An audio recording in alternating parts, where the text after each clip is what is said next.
할렐루야, 묵상하는 여러분을 축복합니다. 오늘 본문은 출애굽기 7장 8절에서 25절입니다.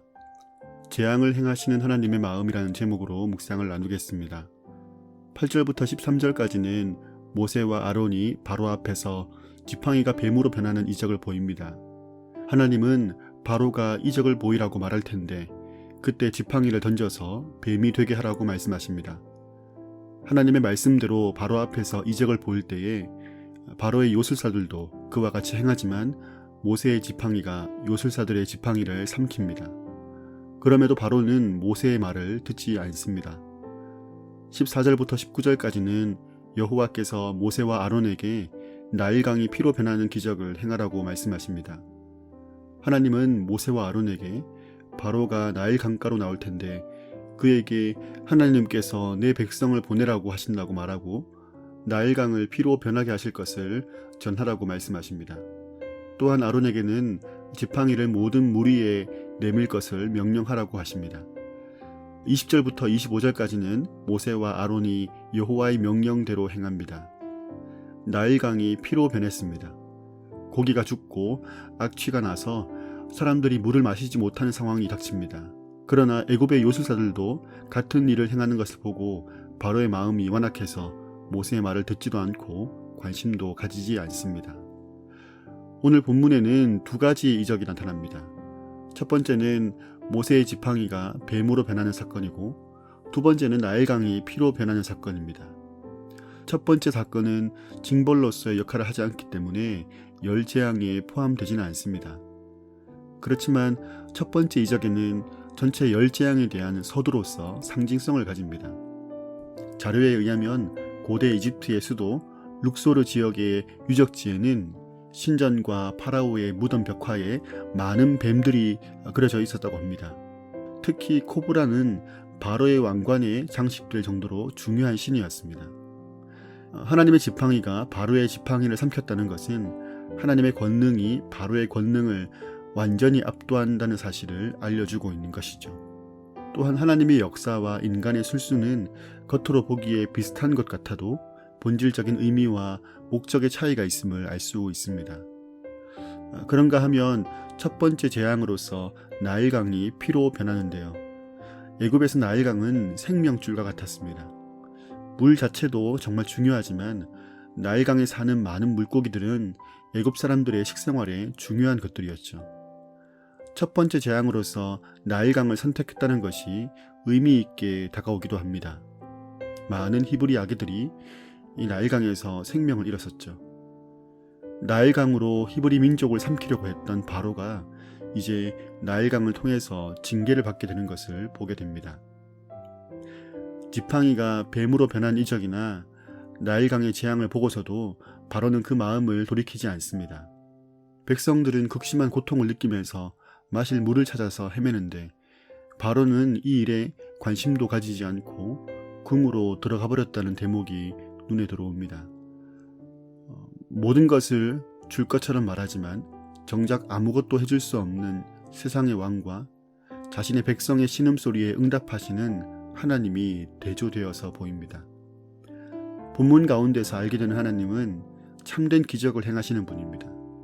그 기적은 세상의 신기루 같은 것이 아니라 하나님의 계획과 섭리를 이루는 기적입니다. 또한 하나님은 우상을 무너뜨리는 분입니다. 오직 하나님의 하나님 되심을 온 천하에 드러내 보이시는 분이죠. 마지막으로 하나님은 생명의 근원 되시는 분입니다. 나일강을 생명줄로 알고 섬기던 애굽인들에게 하나님만이 생명줄 되심을 보여주고 계십니다. 오늘은 본문 속에서 하나님이 어떤 분이신지를 곰곰이 생각해 봅니다. 하나님의 백성들에게 계획을 알리시고 두려워하지 말 것을 알리신 후에 하나씩 일을 행하시는 분입니다. 모든 것이 그 자녀들을 위한 일들인 것이죠. 그 계획을 알면 세상이 이해할 수 없는 일도 믿음 가운데 수용이 되는 것입니다. 점점 세상이 혼란하고 이해할 수 없는 일들이 많이 일어나는 이때에 신실하신 하나님께서 미리 약속하신 말씀과 또 앞으로 일어날 일들에 대한 예고를 마음속에 두고 있어야겠다는 생각을 합니다. 세상에는 나를 구원해 줄 존재가 없습니다. 모든 것을 다 공급해 줄 것 같고 어떻게 잘만 하면 그럭저럭 살 수 있을 것 같은 환상을 심어주지만 다시 한번 확인하는 것은 내가 사는 것은 하나님의 손에 있다는 것입니다.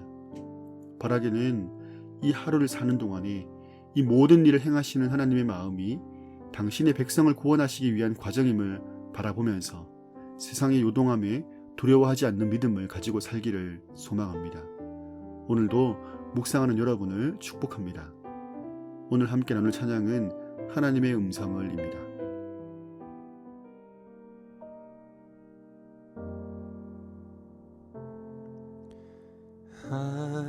하나님의 음성을 듣고자 기도하면 귀를 기울이고 나의 기도를 들어주신다네. 깊은 웅덩이와 수렁에서 끌어주시고 나의 발을 반석 위에 세우시사 나를 튼튼히 하셨네. 새 노래로 부르자 랄라라. 하나님께 올릴 찬송을 새 노래로 부르자 하나님 사랑을.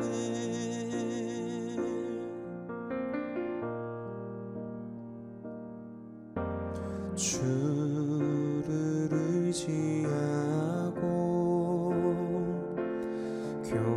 교만하지 않으면 거짓에 치우치지 아니하면 복이 있으리라. 여호와 나의 주는 크신 권능의 주라.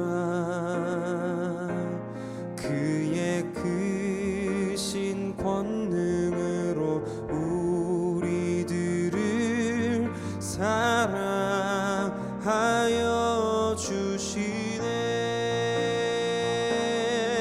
새 노래로 부르자 랄라라.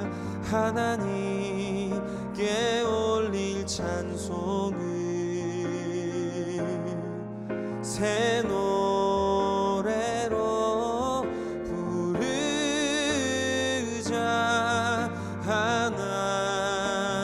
하나님 사랑을. 새 노래로 부르자 랄라라. 하나님께 올릴 찬송을 새 노래로 부르자 하나님 사랑을. 새 노래로 부르자 랄라라. 하나님께 올릴 찬송을 새 노래로